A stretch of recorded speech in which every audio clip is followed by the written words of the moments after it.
But David, it's a 1-1 draw today. Obviously, every point away from home is precious in this league. Do you feel like it's one gain or two dropped? The way the game finished, it feels like two dropped. In the end, as good as we were for 70 minutes, I think that's the frustrating part that everyone feels in there. Put a superb performance on away from home for 70 minutes, and once we scored, we sort of went away from that. It was. That's why it feels disappointing. Do you think the sort of attitude went, we've got to get the goal, try hold on to this, maybe on the pitch? Subconsciously, I think that's what happens with certain players. You don't quite make the angle, or you don't quite want the ball as much as you did at 0-0. There's an added pressure, and from their side, obviously they can throw a little bit of caution to the wind, but that is a big time where you need people to stand up and not go away from what we was doing for the first 70 minutes, because we was excellent. So how does it affect the sort of look ahead to the games coming up? Because we've obviously kept the gap to Woking the same. Other teams picked up results today. Is it a case of what do we now look behind us, or are we still looking ahead? Of course we're looking ahead. Of course we've got games in hand.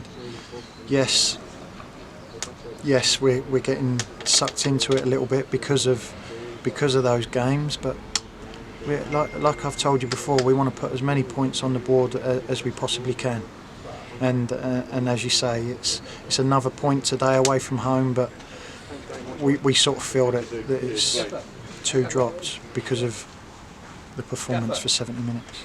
So they are very precious in this league away from home. Yeah. Do you feel you saw enough quality today, as you say, for 70 minutes to win the game when you compare the chances Woking had? Undoubtedly, and we keep coming back to it, but that's why it feels so frustrating, because I mean we dominated that game.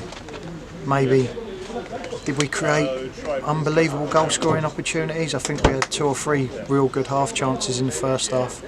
Taryn had a couple of half chances in the second, with one shot with his right and one with his left, and then a really good goal from Fergie. But when you're on top in a game, you got to win it. And was it good to see, the additions you've made to the squad so far? Was it good to see them playing and making an impact today? Yeah, I thought Jack was excellent. Jack in his first start, and listen, there wasn't a player that I wasn't pleased with after the first half, especially, and then the 20 minutes into that second half, getting the goal, and as I say, I keep coming back to it, but that's the disappointing part. We then couldn't look after the ball, didn't do what had got us in the lead in the first place, and did we show a little bit of nerves? Maybe. And it's Rochdale next. It's a long trip, another one on the Tuesday night as well. What do you make of them, if you've watched them at all? And are you hoping that we can sort of breed confidence from this and the way we started this game and take that up to Rochdale? Of course. As disappointing as it feels at the minute, there was loads of positives from today. Loads of positives. We just got to keep building on them. The little bits we've been working on definitely come out today. They were there for everybody to see, in and out of possession, and as I say, it's just about building on it. Be a tough game Tuesday, as you say, long trip, good side, always tough. Every game's tough. Perfect. Well, thanks a lot for your time, David. Cheers. No problem.